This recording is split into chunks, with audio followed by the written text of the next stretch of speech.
Alrighty, back again. It's first thing in the morning. I have not even been in the client's house yet. Just pulled up, got my stuff set up, and got my quarter round that I'm going to need for the job. Went ahead and got it painted. That way, whenever I do get ready to use it, it's going to be all good. Usually we put 2 coats. Occasionally it needs 3, but it's already primed. So most of the time 2 coats is plenty good. I usually will do 2 because they get dirty and stuff like that from sitting at the warehouse. This is what I use. I always use this kind. It works pretty good, and semi-gloss, because most time people have a little bit of gloss with their trim work and stuff, so not too crazy, but yet it's got a little bit. Occasionally I will do a satin finish, but most of the time it's semi-gloss. But anyway, let's go knock on the door and get started. Okay, we got a little bit down here since we've been this morning and decided to take a little drink break. Just normally working with the nail gun, and I decided, you know what, let's check our nail pattern. So I haven't looked at it. I'm gonna let you guys see it just as I see it, just see where I've been messing up. Let's see how we're doing. So technically you should be a couple inches, 2 to 3 inches from the end of the board, with at least 2 per board, and spaced every 6 to 8 inches. You can see right here, I got about maybe 1.5 inches to the end, so that's a little close. This is right. And then 6 to 8 inches. The rest of those are good. My pattern is on point, but some of these looks probably just the short boards, a little close to the ends, it looks like, because the longer boards, yeah, that's what it is. So the longer boards, we're doing good on the end spacing.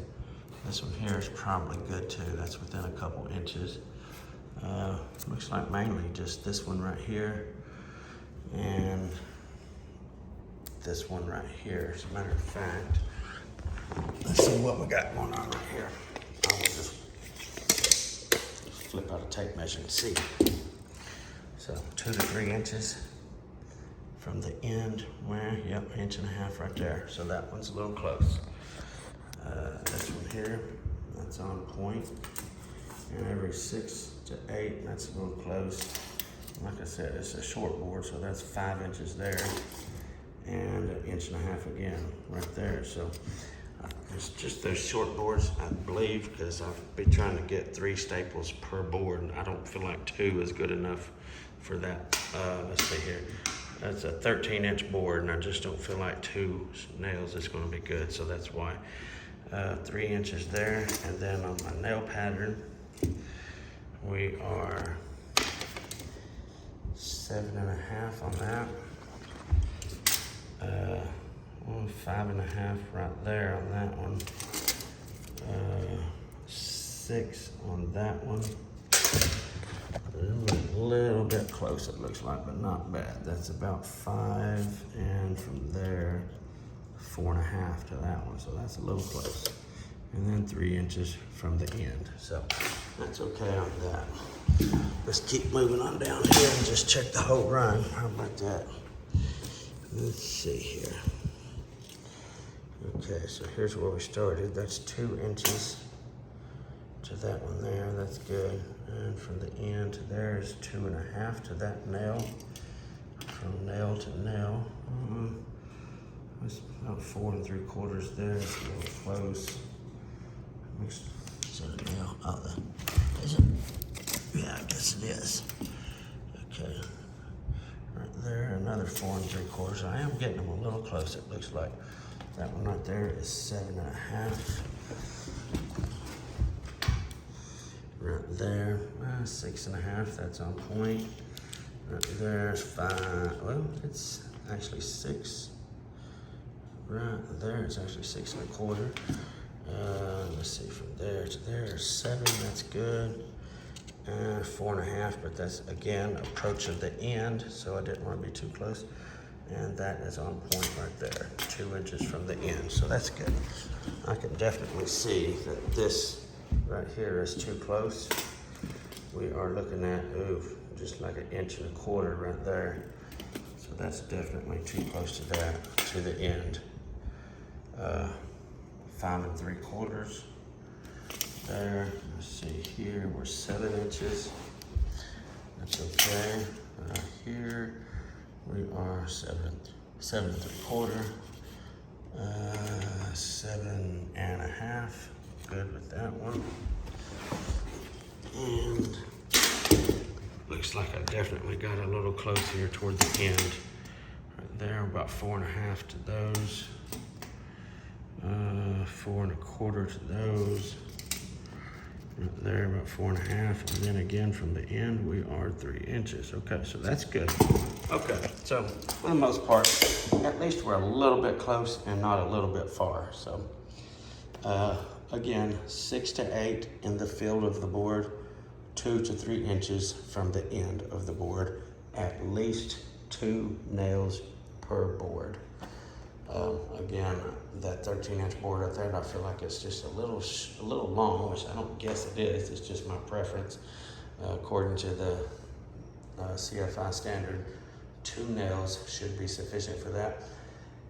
But I just gotta have one in the middle, which throws the other ones all close. So that's just the way it is. Anyway, gonna get a drink break. So we are here to this point of the floor, and we're fixing to turn it around just in case there's a chance maybe somebody don't know exactly how to turn it around without face nailing and stuff like that. I want to just show you real quick. So let me turn around and show you what I'm going to do. So this right here, see what I got? Carpet store has somebody that just makes these. You can do it yourself, honestly, if you wanted to. The thing is that you just get it cut to be a nice snug fit. So this is just going to fit right in the groove. See that? Right in the groove of the hardwood, just like the tongue of the hardwood wood. Kind of a tongue twister. Once you get it in like that, then you can go ahead and nail just like you would in a regular situation. And then I take my other groove side of the hardwood and place it right on there. Now I have my wood turned around, I can start going this direction, and I have locking tongues on both pieces. So therefore it's not ever gonna need top nailed or anything like that. What I am gonna do, I will take some of this right here. I always use this. Tight Bond 2 is a really good glue. I will squirt that. And here, then I'll stick this in and nail it with cleat nail it. And then I'll place my glue in here and then put my next run down, and it'll be all glued in nice and tightly. I'll show you once I get half of it done and then go into the other half.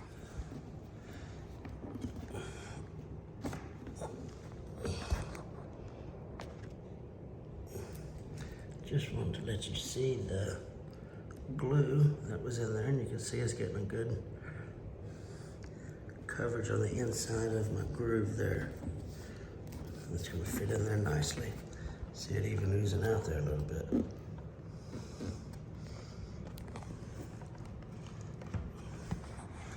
And when it gets nailed and the other board put up to it, it's going to be pushed in really good, just like so. I'll nail that. Okay. Okay, now you can see what it looks like. Here is cleat, cleat, cleat, and cleat, and all that good stuff, just like it was a regular toned piece of wood. So now I'm gonna go ahead and get some paper down here and carry on running my wood this direction. Okay, we got our other pieces now pre-cut to go right here. So this is the spline. Before we go any further, I'm just gonna take and I'm not gonna fill it up. I just wanna get some goo right down in this groove here. And that way it's gonna be all good with the spline. not ever going to have any issues at all out of that spline. It'd be the best part, honestly, of any join on the floor itself.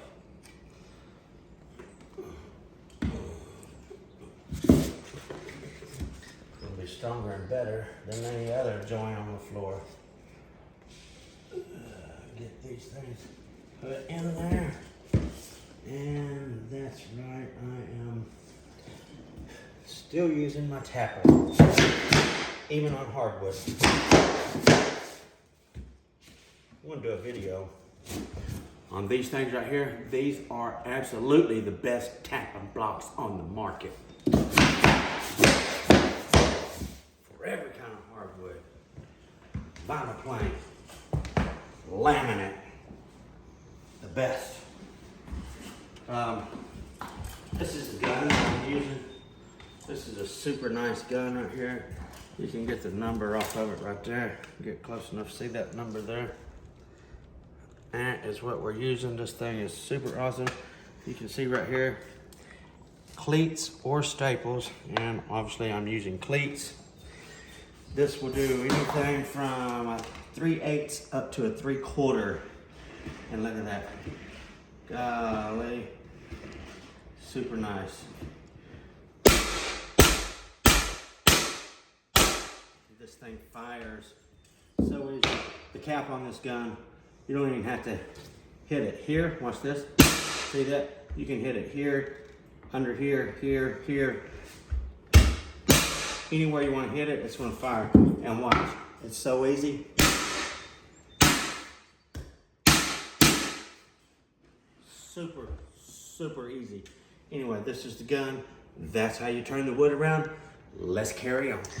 Okay, so I had to cut this back some. The existing one, I had to cut it back because it was all the way over to about right here.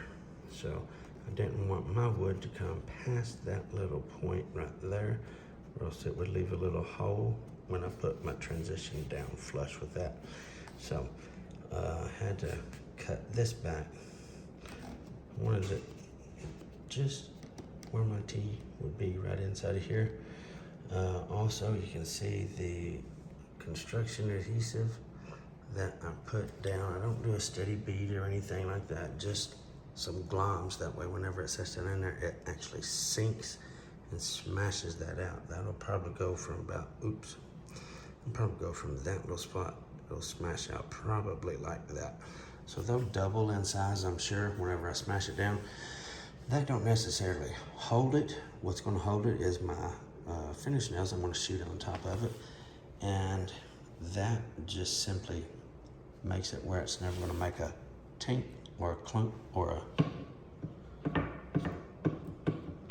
any kind of noise like that when it's walked on. This will just hold it solid so that it don't make any noise when it's walked on. And that is the purpose of the adhesive. And there we have it.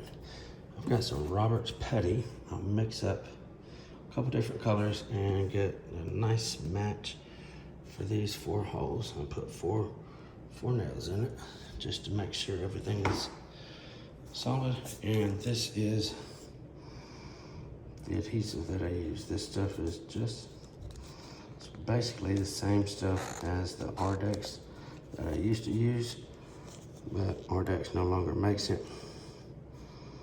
So this is what I'm dealing with now.